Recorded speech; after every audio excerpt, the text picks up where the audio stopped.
안녕하세요. 저는 올해로 30이 간 넘은 여성입니다. 이제는 다 지나간 일들이지만 누군가에게 한 번은 허심탄회하게 털어놓고 싶었어요. 딸이다 생각하시고 가벼운 마음으로 들어주세요. 제가 8살 때 TV에서 어려운 사람을 도웁시다라는 홍보 영상을 본 적이 있습니다. 그 당시에 저는 너무 어렸기에 아버지께 어려운 사람은 뭐냐고 물어본 적이 있었어요. 아버지께서는 몸과 마음이 힘든 사람은 다 어려운 사람이라고 말씀해 주셨지만 그때는 제대로 이해하지는 못했어요. 저에 대해서 이야기를 해볼게요. 제가 어렸을 때 어머니는 일회용품을 만드는 공장에 다니셨고 아버지는 주로 건설 현장에서 일하시는 일용직 노동자셨어요. 넉넉한 형편은 아니었지만 두 분의 사이는 좋으셨어요. 비록 아버지는 말수가 적고 무뚝뚝하셨지만 그래도 어머니를 아끼고 사랑하셨어요. 그리고 그런 두 분에게 저 역시 넘치는 사랑을 받으며 자랐습니다. 하지만 이 행복은 오래가지 못했어요. 시간이 흘러 3년 정도 지난 어느 여름날 저는 친구 집에 가고 있었어요. 당시 저는 다세대 주택이 밀집한 동네에서 살았는데 그곳의 길은 마치 미로 같았어요. 즐거운 마음으로 길을 건너고 있었는데 갑자기 어디선가 나타난 오토바이에 그만 치이고 말았습니다. 오토바이에 부딪혀 나가떨어진 저는 치아가 부서지고 여기저기 크고 작은 상처를 입고 말았어요. 오토바이 운전자는 오토바이에서 잠시 내려 저를 이리저리 보더니 걸을 수 있지라고 묻고는 얼른 올라타 빠르게 사라졌습니다. 워낙 순식간에 일어난 일이었어요. 아프기도 하고 정신도 없고 그 자리에 주저앉아 얼마나 울고 있었는지 모르겠습니다. 지나가던 아주머니들 중 저를 알아본 한 분이 저를 집에 데려다 주셨어요. 엉망이 돼서 돌아온 저를 보신 부모님은 매우 속상해 하셨지요. 평소에 큰 소리 한 번 내신 적 없던 아버지는 저를 그렇게 만든 사람을 찾아서 가만두지 않겠다며 며칠 동안 동네를 미친 듯이 뒤지고 다니셨어요. 어머니 역시 저만 보면 한숨을 쉬시며 눈물을 흘리셨어요. 그 당시만 해도 골목길에 CCTV 같은 건 흔하지 않았기 때문에 결국 뺑소니 친 사람은 찾지 못했습니다. 그 후로 얼마간의 시간이 흐른 후 주말 오후 집에서 TV를 보고 있었어요. 그런데 갑자기 소리가 뭐라고 해야 할까요? 뭔가 귀가 울린다고 해야 하나? 소리가 잘 들리지 않는 느낌이었어요. TV 볼륨을 아무리 올려도 잘 안 들리고 엄마 목소리도 제대로 알아들을 수가 없었어요. 엄마에게 엄마 귀가 이상해. 소리가 웅웅거려 라고 말했던 기억이 나요. 엄마는 그게 무슨 소리냐며 어쩔 줄을 몰라 하셨어요. 그러더니 저를 데리고 급히 병원으로 향하셨지요. 당시 저희 집에는 자동차가 없었기 때문에 시장 입구까지 엄마가 저를 들쳐업고 달려가 택시를 탔던 기억이 나요. 그때 저는 택시를 처음 타봤어요. 그렇게 도착한 대학병원에서 저는 청각을 잃게 될 거라는 청천벽력 같은 소식을 들었습니다. 그때도 저는 상황의 심각성을 미처 깨닫지 못했던 것 같아요. 어머니는 쓰러질 듯 비틀거리시며 제 손을 움켜쥐셨어요. 어찌나 세게 움켜쥐시던지 지금도 기억이 생생합니다. 제가 청각장애인이 되면서 부모님의 사이도 점점 안 좋아지셨어요. 제 상황을 속상해하시던 어머니는 매일같이 술을 드셨지요. 언젠가 심각성을 눈치채신 아버지가 술병을 숨기면서 화도 내시고 달래도 보셨지만 어머니의 상태는 나날이 심각해져만 가셨습니다. 그때 제 나이 13살이었어요. 아버지는 쉬는 날이면 저를 데리고 방방곡곡 유명한 병원을 찾으셨어요.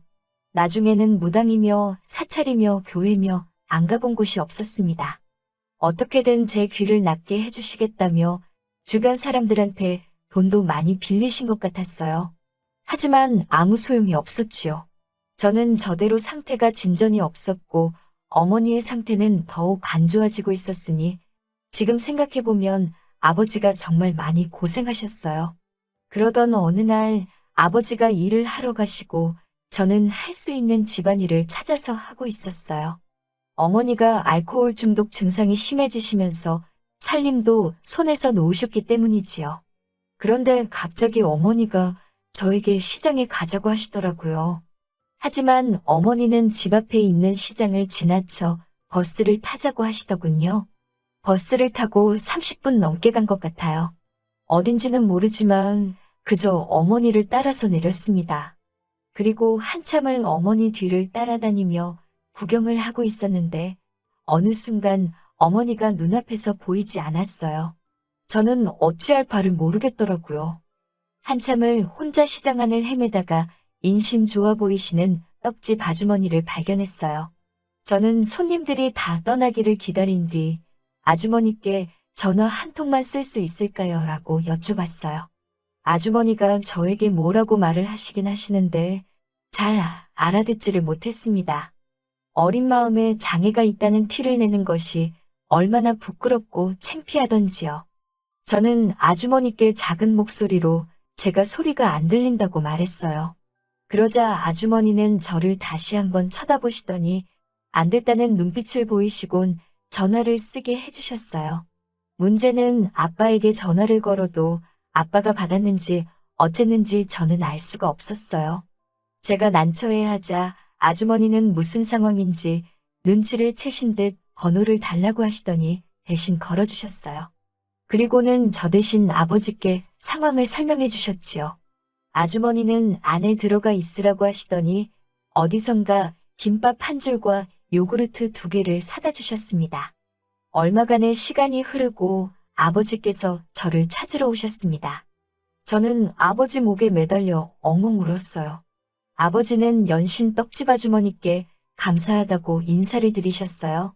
저도 정말 감사하다고 인사를 드렸어요. 아버지가 주머니에서 꼬깃꼬깃한 지폐를 몇 장 꺼내며 이거라도 받아달라고 하자 아주머니는 손사래를 치시며 어려운 사람끼리 돕는 거지 뭘 이러냐고 얼른 내데리고 들어가시라고 하시더군요. 그렇게 아버지 손을 잡고 집에 들어선 저를 본 어머니는 깜짝 놀라신 눈치였어요. 저는 저도 모르게 아버지 뒤에 숨었고 아버지는 어머니를 보자마자 뺨을 치셨어요. 엄마라는 사람이 딸을 버릴 수가 있냐고 소리를 지르는 아버지에게 어머니도 지지 않고 맞서 뭐라고 소리를 지르시더라고요. 그러다 어머니가 쓰러지셨습니다. 아버지는 그런 어머니께 연기하지 말라고 흔들어 깨웠지만 어머니는 쉽게 일어나시지 못했어요. 훗날 알게 된 사실로 어머니는 당시 만성 신부전증을 앓고 계셨대요. 그런데 집에 돈이 없으니 제대로 된 치료를 받지 못하신 거지요. 아버지는 오로지 저에게 매달리고 계셨고 어머니는 병을 앓고 계신 데다 우울증까지 겪고 계셨던 거지요. 그리고 얼마 후 어머니는 아버지에게 헤어지자며 이혼 서류 한 장을 내밀고는 집을 나가셨어요. 그 이후로는 지금까지 소식 한 번 없으시네요. 아버지 말씀으로는 지방 어디에서 그럭저럭 살고 있다고 하셨지만요. 아무튼 저는 중학교에 올라갔어요.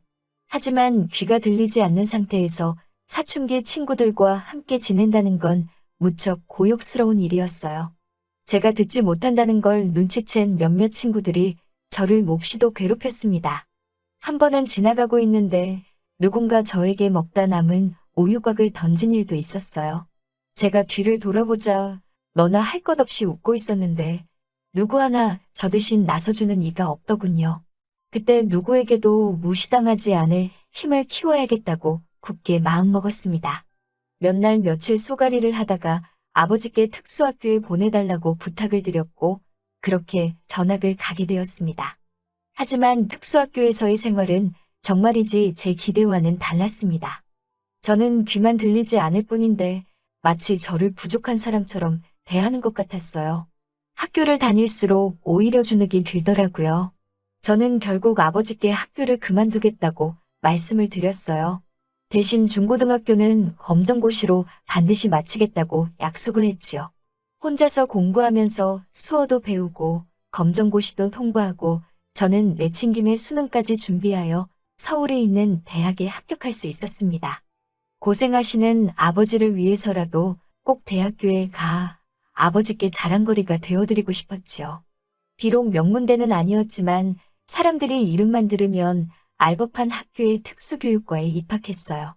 어머니가 떠나시고 거의 술을 입에 대지 않으셨던 아버지는 제 합격 소식을 들으시고는 소주를 드시면서 진한 눈물을 보이셨어요.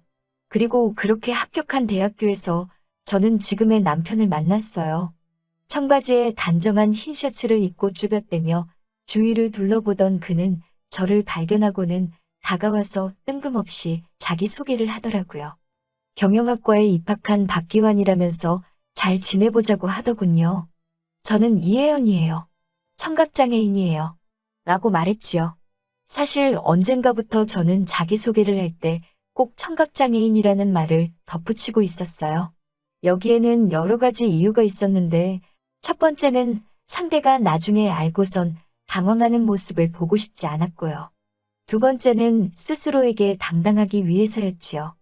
아무튼 제가 청각장애인이라고 말하자 그는 그저 그래요? 라고 말하고는 다시 자기 이야기를 시작하더군요.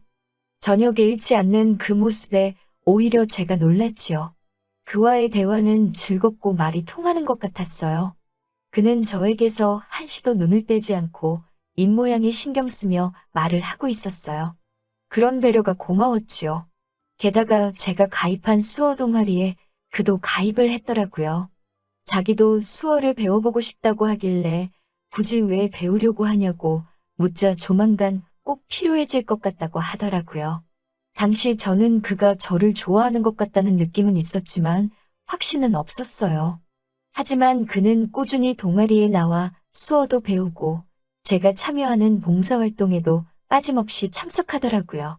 그의 그 성실함과 진정성에 저도 조금씩 마음을 열게 되었지요. 그리고 1학기가 끝나갈 무렵 그는 저에게 제법 능숙해진 수어로 여자친구가 되어달라며 고백을 해왔지요. 그 이후로 우리는 다른 커플들처럼 평범한 보통의 연애를 시작했어요. 수어를 하기도 했고 필담을 나누기도 하면서 서로를 점점 알아갔어요. 중간에 남자친구가 군대를 갔다 오고 저 역시 해외에 봉사를 다녀오기도 했지만 달라진 건 없었어요. 오히려 그에 대한 제 마음은 더욱더 커져만 갔지요. 그리고 마음 한켠에서는 걱정도 커져만 갔어요.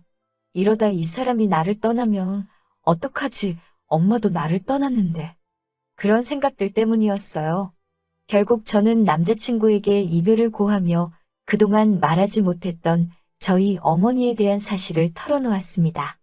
하지만 제가 제 장애를 밝혔을 때처럼 남자친구는 크게 동요하지 않고 묵묵히 들어주기만 하더라고요.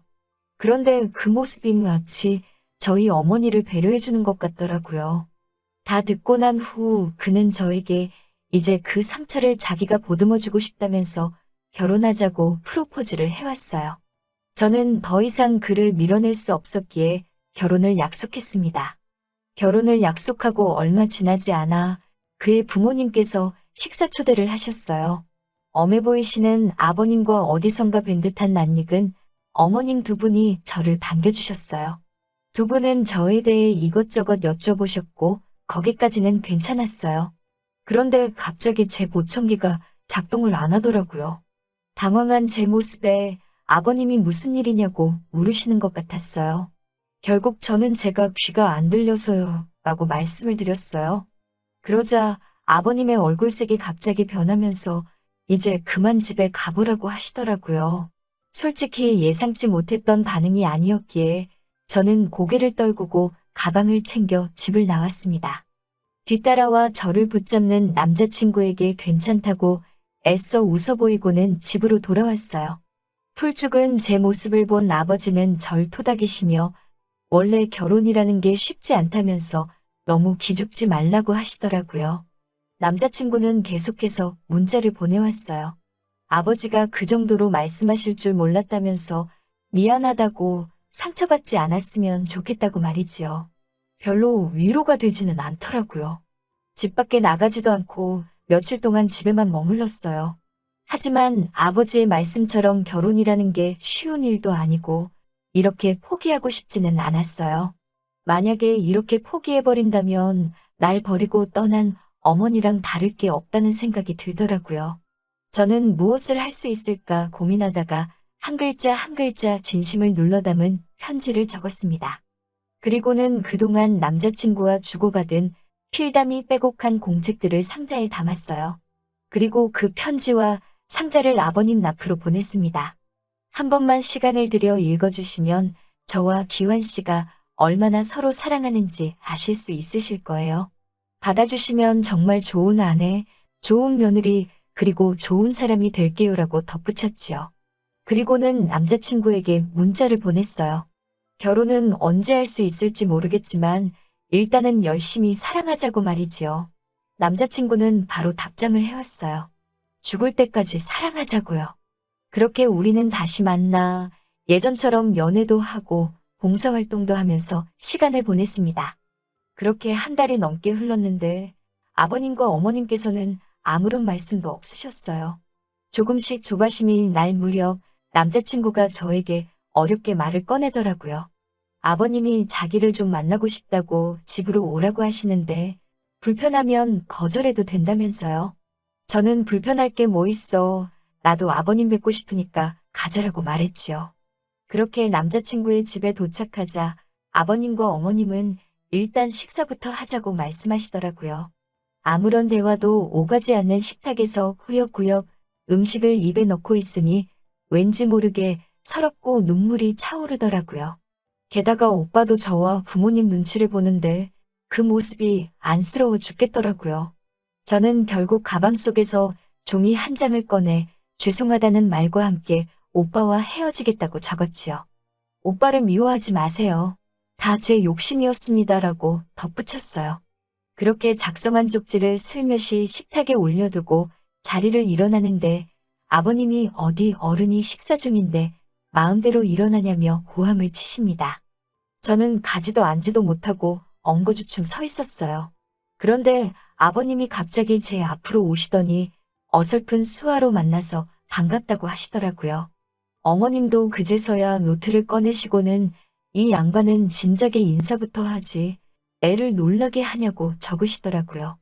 그러자 남자친구가 엄마 지금 혜연이 보청기 껴서 다 들려라고 말하더라고요. 그러자 어머님은 민망한 듯 웃으시며 아니 아버지가 계속 저것만 연습하더니 막상 혜연이를 보니까 긴장을 했나 보다고 하셨어요.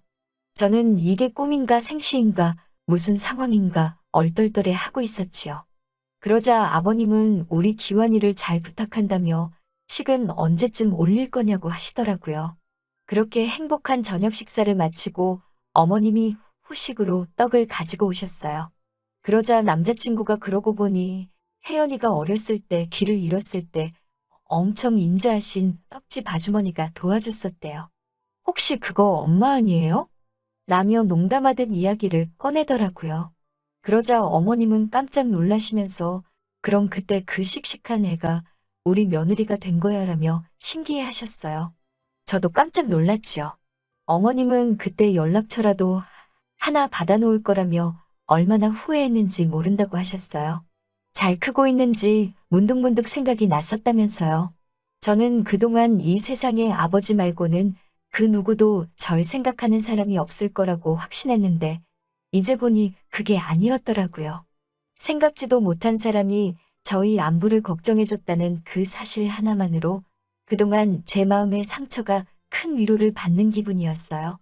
그렇게 양가 부모님의 축복 아래 기환 씨와 행복한 결혼식을 올리게 되었습니다. 저는 이제 정말 행복합니다. 만약 지금 이 사연을 들어주신 분들 중에서 혼자라는 생각에 외롭고 슬픈 분이 계시다면 제가 꼭 이렇게 말하고 싶네요. 당신의 생각보다 당신은 훨씬 많은 사랑과 관심을 받고 있다고 말이지요. 긴 사연 들어주셔서 너무나 감사하고요. 좋은 하루 되시길 바래요.